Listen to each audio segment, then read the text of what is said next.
Como tú sabes, yo hice 3 zonas. La zona 1 es cristiandad, modernidad, Teodor de Brie, Huamampoma. La zona 2 es la trabajos sobre la decolonización, trabajos del ser y no ser. Y tercera zona es la biblioteca de 1 kilómetro de conocimiento invisible con autores decoloniales. Bueno, sobre lo que yo quería hablar en realidad o preguntarte, ¿qué pensabas tú de esta dialéctica que se arma entre cristiandad y modernidad? Sí, bueno, en primer lugar, gracias Ingrid por invitarme a estar aquí en Santiago de Chile en tu exposición. Eh, la relación es intrínseca. Uno de los grandes mitos de la modernidad es pensarse como si fuera secular en el sentido de que estuviera fuera y más allá de una cosmovisión o de una religión o de una espiritualidad y en realidad la modernidad es la secularización de todas las narrativas de la cristiandad. Todos los dualismos de la cristiandad, toda la idea de progreso, por ejemplo, viene de narrativas de la cristiandad. O sea, la modernidad no es otra cosa que un proyecto civilizatorio, no es un proyecto emancipatorio, es un proyecto civilizatorio de muerte, destructivo de la vida, que tiene su larga duración en la cosmovisión de la cristiandad. Es decir, tiene cosmovisión la modernidad, tiene una visión religiosa del mundo, en este caso la cristiandad. Y esa pretensión de que la modernidad es cientificista y está más allá de una visión religiosa y que es puramente secular, eso es un gran mito. Realmente la cristiandad como ideología de dominación, fíjate que digo cristiandad y no cristianismo, es constitutivo a la modernidad. Si miras a René Descartes, el fundador de la filosofía moderna occidental, vas a ver que él repite los dualismos de la cristiandad, sobre todo del cristianismo trinitario, donde, por ejemplo, cuando él dice yo pienso, luego existo, y mira los atributos de ese yo, no es otra cosa que la extrapolación de los atributos del Dios de la cristiandad a ese yo. Por ejemplo, le extiende a ese yo los atributos del Dios de la cristiandad de ser un conocimiento no situado, un conocimiento más allá verdadero, más allá de tiempo y espacio, un conocimiento objetivo en el sentido de neutralidad y un conocimiento universal más allá de una particularidad. Esos son los atributos del Dios de la cristiandad. Y lo que hace la modernidad es secularizar todos esos atributos del Dios de la cristiandad ahora en ese yo que es el hombre occidental, el hombre blanco occidental, que es el que ahora va a pasar a reemplazar a Dios en la tierra. Y ahora va a hablar desde el ojo de Dios, como bien dice Descartes. El conocimiento que producen es desde el ojo de Dios. Por eso esta sala a mí me parece genial, esto que tú has hecho, porque muestra las continuidades. Cuando ves aquí en estas imágenes de la cristiandad y luego ves allá al fondo las imágenes del CERN, pues ves la continuidad entre el proyecto de la cristiandad y el proyecto de la modernidad occidental. Y cuando digo que es un proyecto de muerte es porque estos dualismos entre humano-naturaleza, es un dualismo que viene de la cristiandad, que se seculariza luego en la filosofía moderna, empezando por René Descartes, y que es la cosmovisión con la que hacemos tecnología en el mundo moderno. Es decir, la idea de que la vida humana está ontológicamente separada de las otras formas de vida, que son otra ontología separada, es un dualismo ontológico con el cual se produce tecnología desde hace 400 años. Y esa dualidad, ese dualismo, no es otra cosa que una lógica de producción de tecnología que tiene allí la racionalidad de la destrucción de la vida. Porque si tú concibes las otras formas de vida, lo que se llama en Occidente, con esa palabra terrible, naturaleza, y lo humano como separado de eso, ontológicamente, como si fueran dos realidades aparte, donde la vida humana entonces la concibe como insulada de las otras formas de vida, como que no depende para la condición de posibilidad de la vida humana la existencia de otras formas de vida, y tienen la racionalidad del desastre ecológico que llevamos desde hace 400 años, porque toda tecnología que produce bajo una cosmología dualista cartesiana lleva allí la racionalidad de la destrucción de la vida, porque no has pensado la reproducción de la vida, porque lo que tienes en tu visión es que esas otras formas de vida las puedes destruir y no pasa nada para la vida humana porque las has concebido ontológicamente como separadas. Entonces, esto es un ejemplo, un buen ejemplo de cómo el capitalismo es el sistema económico de una civilización y no al revés. Y cómo el capitalismo histórico está organizado desde adentro con las lógicas civilizatorias de la modernidad occidental. Y una de esas lógicas, entre muchas otras, es precisamente el tema del dualismo ontológico que viene de la cristiandad y que se seculariza luego con Descartes en esa idea de hombre-naturaleza. Y una vez te inscribes ahí, cualquier tecnología que haces bajo esa cosmovisión, y llevamos 400 años produciendo tecnología bajo cosmología dualista cartesiana, lleva allí el desastre ecológico que estamos viviendo, la destrucción de la vida. En las cosmovisiones heurísticas que existían antes, porque todas las civilizaciones premodernas, por más críticas que le hagamos, si algo que tenían que era positivo era que no tenían esta idea estúpida de la modernidad occidental que viene de la cristiandad, de producir tecnología con una cosmovisión dualista. Todas las civilizaciones anteriores tenían allí una visión heurística que veían la relación entre la vida humana dentro de un cosmos, no como un dualismo, y todos coexistiendo, las formas de vida coexistiendo, y la condición de posibilidad de la vida humana y de la vida es la coexistencia de estas formas de vida, que si las destruyes, te destruyes a ti. Por tanto, bajo esa cosmovisión se producía tecnología bajo cosmología heurística que tenía allí la racionalidad de la reproducción de la vida. Por tanto, si te fijas en todo el debate del antropoceno que se habla ahora, del momento en que la civilización humana se mete directamente en la reproducción ecológica planetaria, en los procesos de reproducción de la vida, en el plano biológico, ¿no? en el plano ecológico, los científicos le atribuyen a ese momento al siglo XVII, que es justo cuando ya está la cristiandad en acción en la colonización de las Américas y la producción del cartesianismo como la filosofía que va a ser informativa y constitutiva de la producción tecnológica por los próximos 400 años. O sea, antes del siglo XVII no había antropoceno. Los humanos respetaban los ciclos de la vida.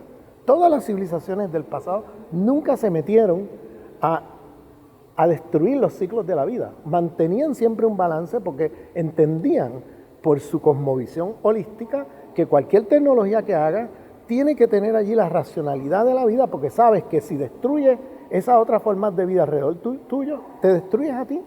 Entonces, esa idea que parece tan básica y tan sencilla y tan de sentido común, esa idea fue destruida por la modernidad occidental y sobre todo por el dualismo ontológico, que no es otra cosa que la secularización de los dualismos de la cristiandad, que anteriormente se articulaba como ontológicamente la diferencia entre el bien y el mal, los humanos que son aquellos humanos o hombres, ¿no? Que son porque las mujeres estaban en el lado de la naturaleza, no, recordemos eso, la naturaleza como el demonio y luego los humanos como los seres divinos o los seres del mundo de lo espiritual divino, sacralizado. Entonces, bajo ese dualismo, todo lo que era naturaleza se veía como algo negativo, como algo demoníaco, y por tanto los científicos los quemaban vivos, porque cualquier persona que jugara con la fuerza de la naturaleza lo veían como una amenaza porque se le acusaba de estar jugando con las fuerzas de Satán, ¿no?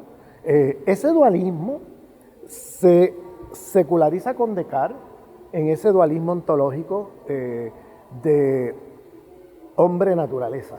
Entonces, ese dualismo, a través de esa cosmovisión, es que luego producimos tecnología. Llevamos 400 años produciendo tecnología, y como la naturaleza es mala, y como la naturaleza es un fin, un medio para otro fin, no es un fin en sí mismo, y como la naturaleza es exterior a la vida humana, porque ontológicamente la has concebido así, y tiene una existencia insulada y separada de la vida humana, la puedes destruir para otro fin y no pasa nada, la vida humana sigue.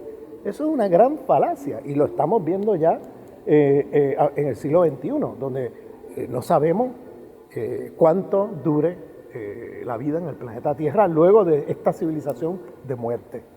Claro, ahí, por ejemplo, yo veo en el sistema de la cultura, en el sistema de las artes, que desde ya, digamos, esta cristiandad ha tomado un territorio muy amplio, desde la construcción de iglesias, desde colocar el Jesucristo en el altar, que para mí nunca ha sido naiva, porque justamente con el fetiche de colocar a Cristo en la cruz, justamente tú haces la separación entre espíritu y cuerpo, ¿no?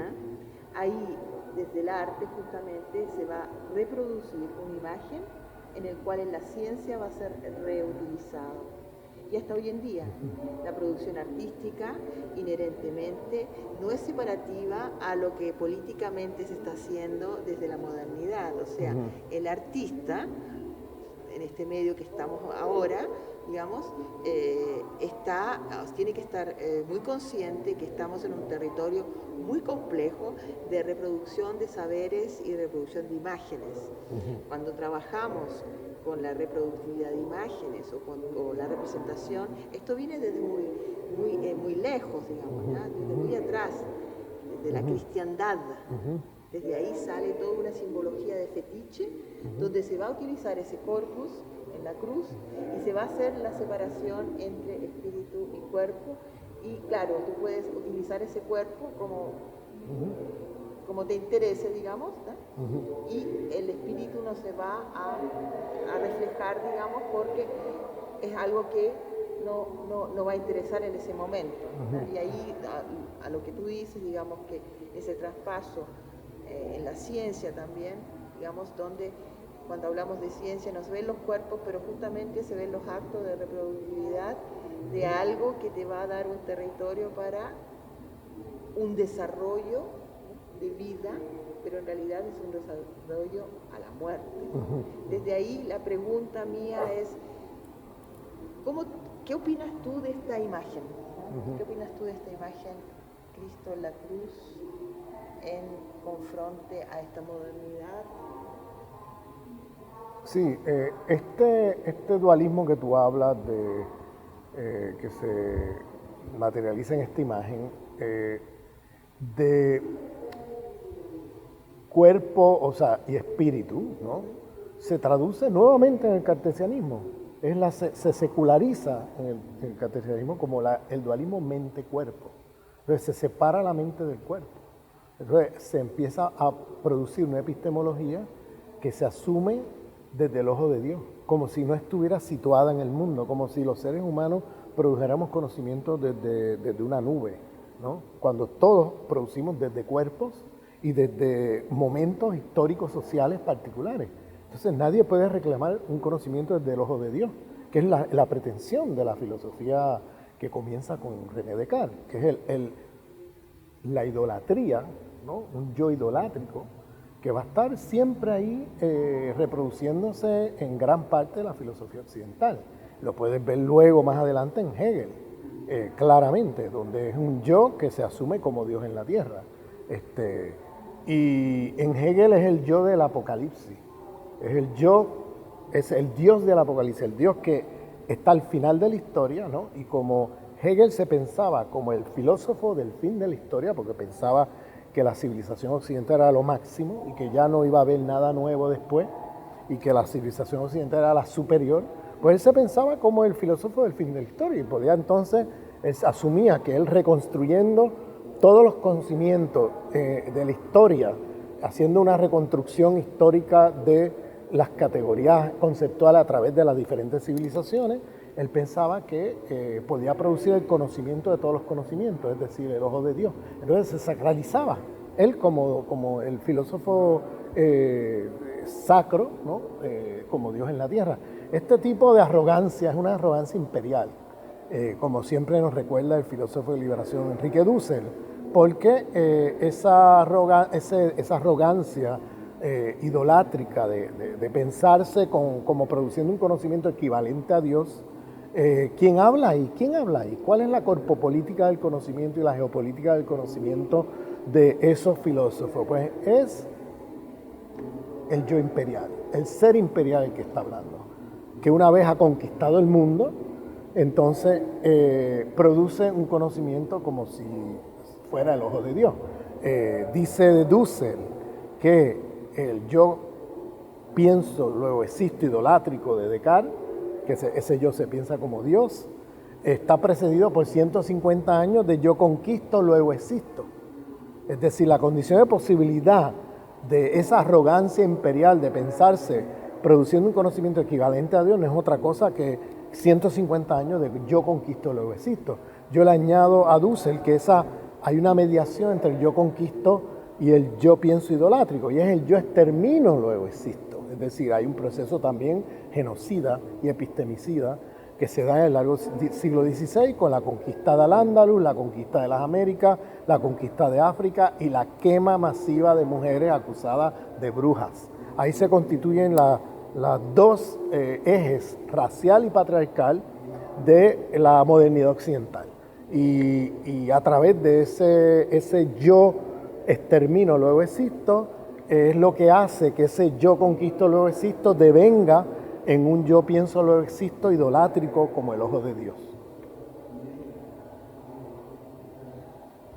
En la tercera zona, porque esta es la primera zona, hay la segunda zona que es la territorio del ser y no ser, y está la tercera zona que está la biblioteca de libros de autores decoloniales, donde tú también estás, donde está Enrique Dussel, donde está Santiago Castro Gómez, donde están muchos personajes, gente que ha colaborado, que ha dado a ver, digamos, todo un pensamiento decolonial. ¿Qué opinas tú de eso, de ese trabajo, digamos, de recuperación, de dar a ver? Tú has visto en Chile que nos falta tanto por aprender, por como reinsertar, redescubrir montones de saberes que en realidad en otros países en Latinoamérica lo tienen mucho más claro. Sí. Nosotros aquí como país neoliberal hay un borramiento de memoria, hay un borramiento también histórico, y lo que se ha tratado de hacer con todo el equipo, digamos, que me ha ayudado a hacer la exposición, es la recuperación de la historia, de a poco. Y yo te pediría, digamos, aparte de decirme qué piensas de esa zona, te pediría en realidad que justamente en la colaboración de mucho más información, de que vinieras mucho más veces a Chile, que si armaran grupos, digamos, de personas en una forma transdisciplinaria para empezar a colocar en serio, digamos, el pensar decolonial aquí en nuestro país.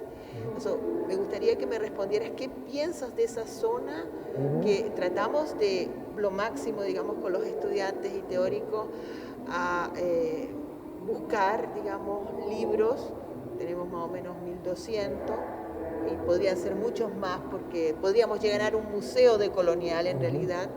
Las historias están invisibilizadas y yo creo que tenemos que dar fin a eso. Bueno, a mí me encantó esa sala, es una sala, 1 kilómetro de conocimientos invisibles, es una sala impresionante, ahí puede verse cómo precisamente por el racismo, sexismo epistémico, se ha invisibilizado e inferiorizado una cantidad de conocimientos a escala global impresionante. Cómo vivimos bajo un episteme donde solamente hombres occidentales de 5 países monopolizan la autoridad y la legitimidad en la producción de conocimiento. Cuando vamos a la universidad occidentalizada o incluso la izquierda occidentalizada, lo que privilegia son hombres occidentales de 5 países, un francés, un alemán, un británico, un estadounidense y un italiano.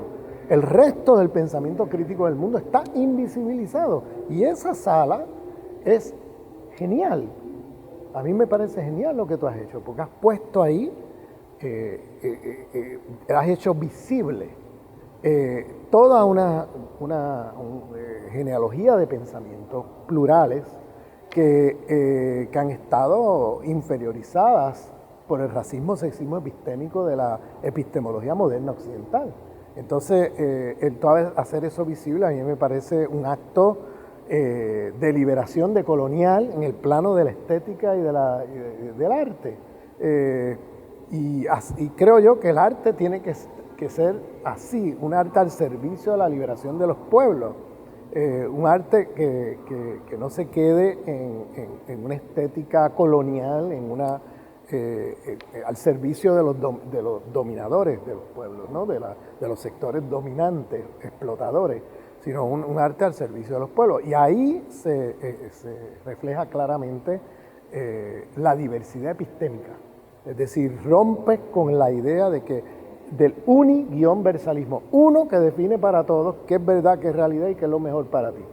¿A partir de qué? De hombres occidentales de 5 países. Ahí se rompe eso, ahí hay una diversidad epistémica que nos ayuda entonces a pensar el mundo de otra manera y a transformarlo. Por tanto, yo te felicito por esa acción, porque eso es una acción. Y me encantaría que siguieran otros artistas, otras personas justamente, porque el arte no es solamente la cosificación de materialidades, sino que es dar a pensar, hacer preguntas y armar como un tejido, digamos, de pensamiento donde la materialidad no es lo más importante, sino que justamente es la interacción también cognitiva y corporal que va a entrar, digamos, en discusión y que te va a dar otro tipo de instrumentos para comprender el mundo. Yo creo que ahí está el arte contemporáneo, no está solamente en la producción de cosas, donde el artista diviene cosa también. Y ahí está el gran problema, por eso el fetiche, digamos, de Jesucristo en la cruz ha servido también como símbolo en el arte para ser cosificado. Y ahí hay un gran problema. Es un gran problema que tenemos como que razonarlo desde una forma mucho más amplia y ver este dualismo cartesiano, digamos, que siempre nos trae muchos problemas y el mundo en realidad no se constituye de esa binaridad, sino que hay muchos otros tipos de epistemología que habitan nuestro mundo y que tienen que ser visibles. Muchas gracias. Muchas gracias. Muchas gracias.